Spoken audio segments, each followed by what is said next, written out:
Because of Occupy LA and the Occupy movement around America, this country is beginning to discuss an issue and a set of issues it has avoided discussing for years.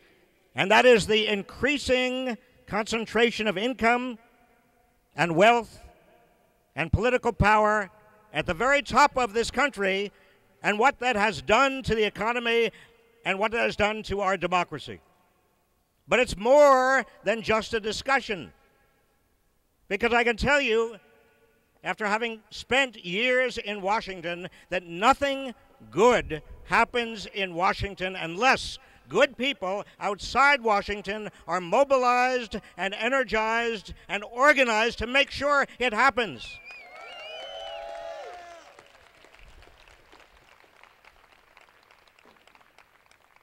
And it is beginning to happen. You are happening.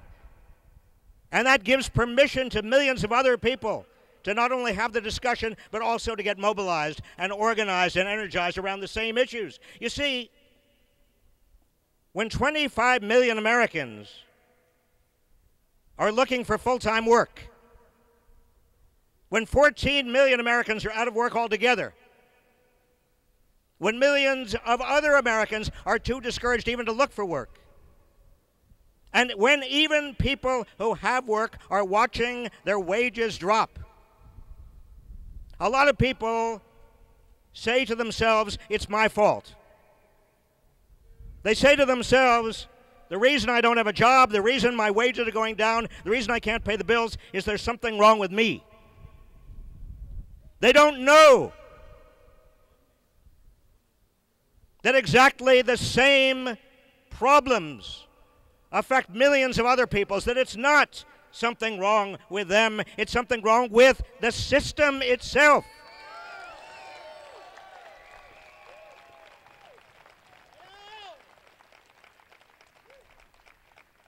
This economy is right now richer than it has ever been. This is the richest economy in the world. It's the richest economy in the history of the world. And yet, what are we doing? We are cutting education. We are cutting child welfare services. We are disregarding environmental problems. We are saying over and over again, all we need to do is cut this and cut that. We are getting rid of teachers. We are saying education. We don't care about any of this anymore because, why? Because we can't afford it? Well, let me make sure you understand. We can afford it.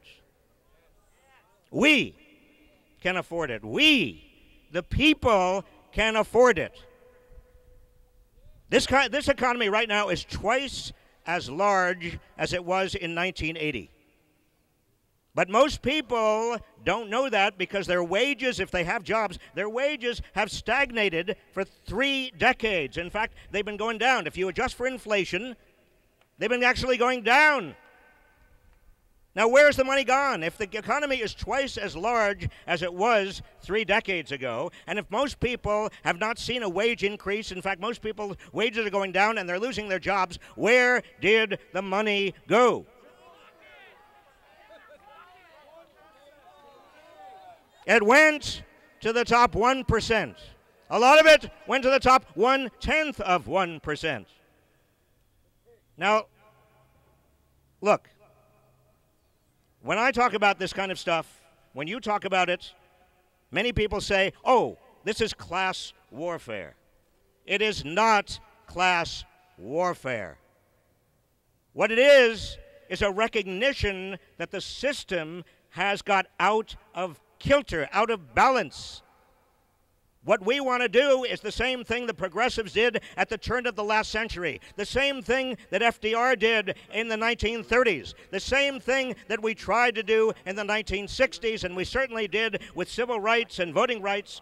What that is to save the system from itself, save capitalism, because capitalism cannot function when so much income and wealth are going to the top. Why do you think there's not enough demand for the goods and services that are being produced in this country?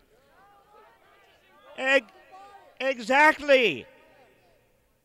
There's not enough demand because consumers whose spending is 70% of the economy, they're worried about their jobs. They're worried about their wages. They're worried, and so they're not going to spend. And if they're not going to spend, who's going to create jobs if there are no customers? You see the vicious cycle we get into when so much income and wealth go to the top?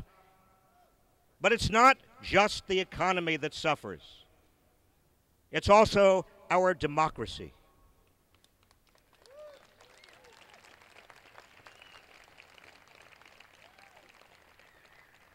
Because when you have an economy in which, and let me just give you some facts, and you probably know these facts already, but we've all got to make sure we have the facts together because they are truth, and we've got to speak the truth over and over again. In the 1970s, when I began to look at all of this stuff, the top 1% were getting about 9% of total income. I thought that was pretty bad. But it seemed to me that, well, maybe that's what's needed in order to provide entrepreneurs and inventors enough incentive to continue to be entrepreneurs and inventors. But then income kept on concentrating more and more and more. By 2007, the top 1% was no longer getting 9% of total income. By 2007, the top 1% was getting 23.5% of total income. And then you know what happened in 2008.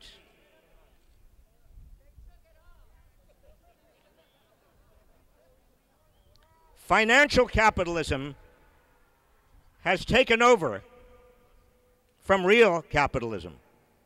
Financial capitalism is taking over from products and services, from people that actually produce goods and services. And that has distorted our entire system. When so much money and so much income are at the top, and by the way, the 400 richest Americans right now have more wealth than the bottom 150 million Americans put together. When you get that much income and wealth at the top, inevitably, some people at the top, not all people at the top, but some of them are going to abuse their income and wealth and corrupt the political system. I don't want to mention names like Charles and David Koch. That would not be nice of me. That would not be fair. But they, each of them, worth $25 billion. Each of them worth $25 billion. What they are doing is using a chunk of their fortune to pollute and corrupt American democracy. And why are they doing that? Because they want to entrench themselves. They are they make petrochemicals. They want to stop the environmental movement. They want to create doubts about whether there is, in fact, climate change. They want to cut the budget. They don't want taxes to be raised. They and other people at the top are using their political muscle to entrench their power and privilege, and we cannot allow that in America.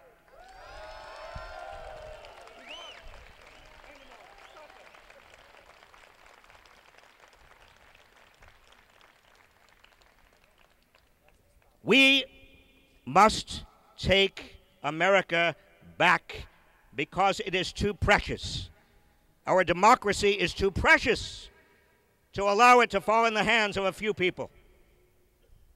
Now, I know some people say, oh, this Occupy movement, there are no demands. They haven't got their act together. They're not a political movement yet. Well, but let me assure you, many of you have been, as I have been, involved in years past with the civil rights movement, the anti-Vietnam movement, many other movements in this country that at their beginning, in their first months or even in their first years, we weren't sure about exactly what the demands were going to be, but we were motivated by a moral vision.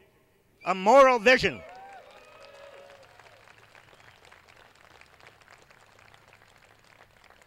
A moral vision of what America could be. And so I say to you, whenever you come across people that say, oh, the occupiers don't have their acts together, you tell them there is a powerful and indestructible moral vision underlying this movement. And it is a vision of a fair and a just economy and a democracy that works for everyone.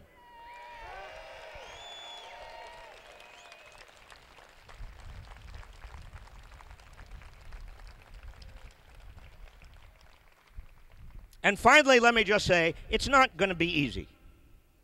Nothing worth doing in terms of social change in this country is easy. It's going to take time.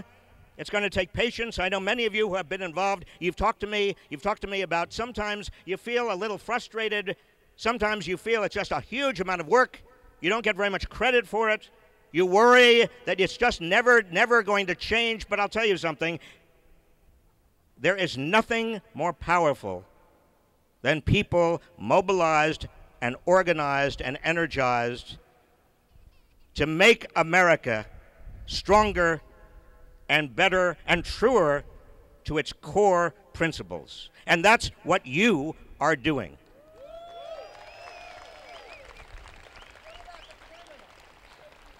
This movement will not end. This movement cannot end. This movement will continue, and nobody, nothing will be able to stop it once it has started.